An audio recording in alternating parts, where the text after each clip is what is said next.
5 मार्च शनिवार को कलियुग का अंत होगा। एक विस्तृत महागाथा। भूमिका, युग चक्र और कलियुग का प्रभाव। सनातन धर्म में 4 युगों का चक्र बताया गया है: सतयुग, त्रेतायुग, द्वापर युग और कलियुग। इनमें से प्रत्येक युग की अपनी एक निश्चित अवधि होती है। शास्त्रों के अनुसार कलियुग की कुल अवधि 43 वर्ष मानी गई है और अभी इसे प्रारंभ हुए लगभग 5000 वर्ष ही हुए हैं।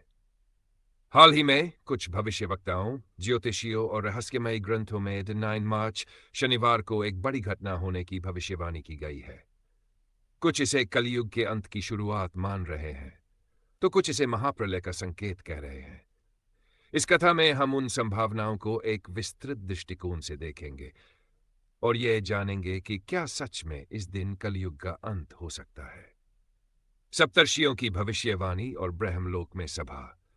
हिमालय के दुर्गम क्षेत्र में सप्तर्षि महर्षि वशिष्ठ, महर्षि अत्रि, महर्षि गौतम, महर्षि जमदग्नि, महर्षि भारद्वाज, महर्षि विश्वामित्र और महर्षि कश्यप एक गुप्त मंत्रणा में संलग्न थे। वे त्रिकालदर्शी थे और जानते थे कि समय चक्र में कुछ ऐसा घटित होने वाला है जो संपूर्ण ब्रह्मांड को प्रभावित करेगा। उसी समय ब्रह्मलोक में स्वयं ब्रह्मा जी की दिव्य सभा का आयोजन हुआ। भगवान शिव, भगवान विष्णु, इंद्र, वरुण, यमराज और अन्य देवता इस सभा में उपस्थित थे। ब्रह्मा जी ने घोषणा की, कलियुग अपनी चरम सीमा पर पहुंच चुका है। अब समय आ गया है कि धर्म की पुनः स्थापना की जाए। 23 मार्च शनिवार को एक भयंकर परिवर्तन होगा जो पृथ्वी पर जीवन को नई दिशा देगा। शिवजी ने कहा, महाकाल की दृष्टि इस संसार पर पड़ चुकी है। कलियुग में अधर्म, पाप, लोभ, अन्याय और भ्रष्टाचार ने चरम सीमा पार कर ली है। हमें इस संसार को नया स्वरूप देना होगा।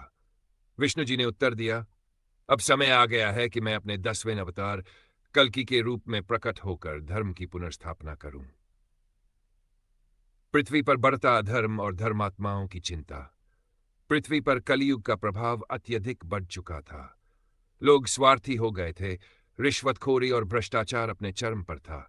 धर्म के अनुयायी अपमानित किए जा रहे थे और अधर्मी लोग सत्ता के शिखर पर पहुंच गए थे। सभी ऋषि मुनि, संत और साधु इस विषय पर गहन चिंता में थे। भारत के पवित्र स्थलों काशी, हरिद्वार, पुरी, द्वारका और ऋषिकेश में तपस्वियों ने भगवान की आराधना करते हुए एक दिव्य संदेश प्राप्त किया। 20 मार्च को कुछ महान घटना घटेगी। ये संसार पहले जैसा नहीं रहेगा। आकाश में अद्भुत संकेत और महाविनाश की भविष्यवाणी। फरवरी के अंतिम सप्ताह से ही कई खगोलीय घटनाएं घटने लगीं। सूर्य, चंद्र, शनि, मंगल और राहु केतु एक दुर्लभ योग में आ गए। आकाश में रक्तवर्णी सूर्यास्त और रहस्यमयी चमक दिखाई देने लगी। विष्णु धर्मोत्तर पुराण में लिखा गया है कि जब कलियुग का अंत निकट होगा तो आकाश में 7 सूर्य प्रकट होंगे, समुद्र उफान पर होंगे और पृथ्वी भयंकर भूकंपों से कांप उठेगी। वही महर्षि पराशर ने अपनी भविष्यवाणियों में बताया था कि जब 4 महाशक्तियां शनि, मंगल, राहु और केतु एक ही राशि में आ जाएंगी तो महाविनाश होगा। ज्योतिषी और तांत्रिकों ने घोषणा की, 9 मार्च शनिवार को एक भयंकर घटना होगी जो पूरे ब्रह्मांड को प्रभावित करेगी। भगवान कल्कि का प्राकट्य। श्रीमद्भागवत महापुराण के अनुसार जब कलियुग अपने चरम पर होगा तब भगवान विष्णु अपने 10वें अवतार कल्कि अवतार के रूप में प्रकट होंगे। वे एक सफेद घोड़े पर सवार होंगे और अपने हाथ में एक प्रज्वलित तलवार लेकर अधर्मियों का संहार करेंगे। भारत के दक्षिण में नारीश्वर आश्रम में एक दिव्य घटना घटी। यहां एक महान तपस्वी महायोगी अनंतानंद जी घोर तपस्या कर रहे थे।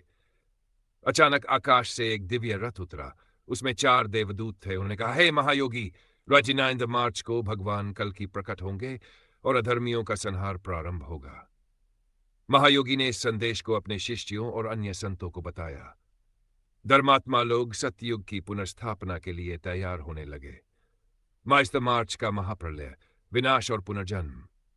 12 मार्च की सुबह धरती पर भयंकर कंपन होने लगे। समुद्र में विशाल लहरें उठीं, ज्वालामुखी फटने लगे। एक अदृश्य शक्ति पूरे ब्रह्मांड में प्रवाहित होने लगी। शहरों में अराजकता फैल गई, विद्युत आपूर्ति ठप हो गई, दिशाएं उल्टी चलने लगीं। हिमालय के शिखरों पर खड़े तपस्वी दिव्य दृष्टि से ये सब देख रहे थे। तभी आकाश में एक अद्भुत दृश्य प्रकट हुआ। एक विशाल अश्वारोही योद्धा प्रकट हुआ। उनकी आंखों में अग्नि थी और उनका स्वर वज्र के समान था। वे स्वयं भगवान कल्कि थे। उनकी दुधारी तलवार बिजली के समान चमक रही थी। जैसे ही उन्होंने आकाश में तलवार घुमाई, अधर्मियों की सेना नष्ट हो गई। उनकी शक्ति से पृथ्वी शुद्ध होने लगी। सत्ययुग की पुनर्स्थापना और नवजीवन। अगली सुबह जब सूर्य उदय हुआ तो उसकी किरणें पहले से कहीं अधिक तेजस्वी थीं। संपूर्ण वायुमंडल शुद्ध और पावन हो गया। अधम, पाप और भ्रष्टाचार का अंत हो चुका था। मनुष्य का चित्त अब कलुषित नहीं था। उसके हृदय में सात्विकता, सरलता और प्रेम का संचार होने लगा। संपूर्ण सृष्टि में आनंद की लहर दौड़ पड़ी। तभी दिव्य ऋषियों ने घोषणा की, सत्ययुग पुनः अवतरित हो गया है। अब ये धरा पुनः धर्म है, सत्य और करुणा से ओतप्रोत होगी। धर्मराज फिर से अपने सिंहासन पर आरूढ़ हुए। भगवान श्री हरि की कृपा से संपूर्ण विश्व में पुण्य और शांति का साम्राज्य स्थापित हुआ। देवी देवताओं ने पुष्प वर्षा कर इस पावन क्षण का स्वागत किया। चारों दिशाओं में मंगल ध्वनियां गूंजने लगीं। शंखनाद, वेद मंत्रों की पवित्र ध्वनि और भक्तों के संकीर्तन से संपूर्ण वातावरण भक्तिमय हो गया। निष्कर्ष, क्या सच में 29 मार्च को कलयुग का अंत होगा? यह कथा धर्मशास्त्रों, पुराणों और विभिन्न भविष्यवाणियों पर आधारित है।